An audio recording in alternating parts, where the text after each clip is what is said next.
انا حضرتك يعني جوزي انا بخدم حماتي، يعني اولادها البنات اتجوزوا، ما فيش بنت بتجيها وهي مريضه نفسيا ما بتتكلمش مع حد، يعني اللي عليها تاكل تحط لها اكل وما حطلهاش اكل ما تقولكش حطي لي اكل، وتروح الحمام وتنام بس.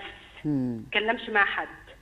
فانا لوحدي خدماها، بناتها رامينها مش بيسالوا فيها نهائيا، بقضي نص اليوم معاها ونص اليوم اروح شقتي عشان اشوف خدمتي في شقتي. ربنا يديك الصحه. ربنا يبارك فيك. فانا عاملاها دي لوجه الله، عشان ربنا يبارك لي في ولدي. انا معايا ولد واحد، ربنا يكتب لك ذلك في ميزان بس حسناتك. معامله جوزي ان انا يعني اللي بعمله ده بالنسبه له ولا الحاجه ولا الهوى، ولا يشيل مني ولا يقول شايله امي، ولا مثلا مستحملاني وضرب وقله ادب، بس انا مستحملاه عشان خاطر ابني، لا حول ولا قوه. ولا اكتر ولا اقل. لا حول ولا قوه. فانا باخذ الوسيله حضرتك من وراه عشان ما اجيبش عيال تاني، فانا عايزه اعرف الوسيله من وراه دي حرام؟ حاضر يا فندم، حاضر. لان هو بيضربني ضرب مبرح، يعني مره عمل لي غرز في مناخيري. طب معلش وانت ليه بتسكتي؟ يعني فين اهلك؟ ما انا سكت لان انا امي قاعده في بيت يعتبر بيت ورثه اللي كنا عايشين فيه، فلما ماتوا الكبار فيعتبر بيت ورثه، فهي يعتبر امي البيت ده لو اتقسم ما لهاش مكان تروح فيه، فانا لو خدت ابني هروح فين؟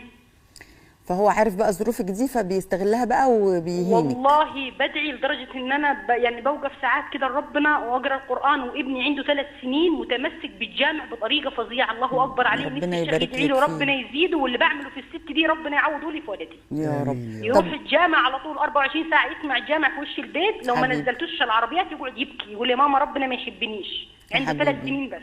لكن انا اسال حضرتك سؤال، زوجك يعني انا اسف دايما في اهانه منه ليكي على طول؟ لما انا حضرتك بعلي صوتي مش على طول، بس انا تمام. بعلي صوتي في ايه؟ ان هو اتلم على الشله يعني اصحابه، من ساعه ما اتلم عليها انا جوزي ده حضرتك مش بشوفه غير في النوم ولا مؤاخذه لما يجي الحمام بس. يعني مش بشوفه نهائيا، ولا يشيل عني ولا يقول مثلا نص اليوم في عند امي ونص اليوم، يعني نفسي انا يبقى فيه شويه رحمه، والله ما اكل ولا شرب ولا طيب هدوم من ولا ناحيه أي حاجة. من ناحيه الدين والتدين وما الى ذلك يعني. لا ده خالص، ده امسحه باستيكه، ما انا قاعده مع ولدي عشان انا يعني انا ولدي محفظاه دلوقتي القران بحفظه ومعلماه على الجامع، بيروح يصلي فرض عنده 3 سنين في الجامع في وش البيت. ما صلاش في الجامع، ابني بيصلي معايا عشان ما يجيش يقعد زي ابوه. حماتك بقى اللي انت شايلاها دي ما تقولش لابنها حاجه؟ لا دي حضرتك يعني ربنا، يعني هو ربنا ابتلاء، ما اعرفش ابتلاء من عنده رحمه بيها، ان هو عيالها هيجي يوم عليهم يرموها كده، ان هي جابوا لها يعني خبر ان اخوها توفى، ومن ساعتها مخها اتغير، يعني ما تكلمش حد، ملهاش دعوه بحد، تعرفش حد، كأن جالها حاله نفسيه. بص يا ام جمال، اولا ربنا يشفيها ويعافيها ويجعل ده كل ده في ميزان حسناتك ان شاء الله. ودايما انظري اللي انت بتعملي الكلام ده، يعني بتخدميها، لا تطلبي الاجر الا من رب العالمين سبحانه وتعالى، سواء حماتك ولا ست غريبه عنك، مش بتعملي عشان جوزك، لكن ده لله اولا. الحاجه الثانيه، سواء انت بتعملي مع حماتك او ما بتعمليش مع حماتك، الاصل ان العلاقه بين الزوج والزوجه تقوم على الاحترام المتبادل بين الطرفين، وإن الإنسان يبدأ يكون في عون زوجه كما كان النبي صلى الله عليه وسلم يفعل عليه الصلاة والسلام. كانت سيدة عائشة تقول كده: وكان النبي صلى الله عليه وسلم يفعل في بيته ما يفعل الرجال. يعني العرف بيقول العادة، الرجالة كان عادتها كده، كان النبي يعمل كده عليه الصلاة والسلام. طيب الراجل اللي هو متدين وهو بيهين وبتاع، من حق المرأة بقى نيجي نقول لا مش من حق المرأة إن هي تمتنع يا مولانا عن الخلفة. طيب كويس، نجيب بعيال وابوهم مش متدين، وهل النبي كده يفرح بينا؟ يعني النبي تزوجوا الودود الولود فإني مكاثر، النبي يكاثر صلى الله عليه وسلم بالعدد فقط دون الكيف، ولا النبي يباهي ويكاثر صلى الله عليه وسلم بأمة صالحة؟ الشرط الثاني مصلحة.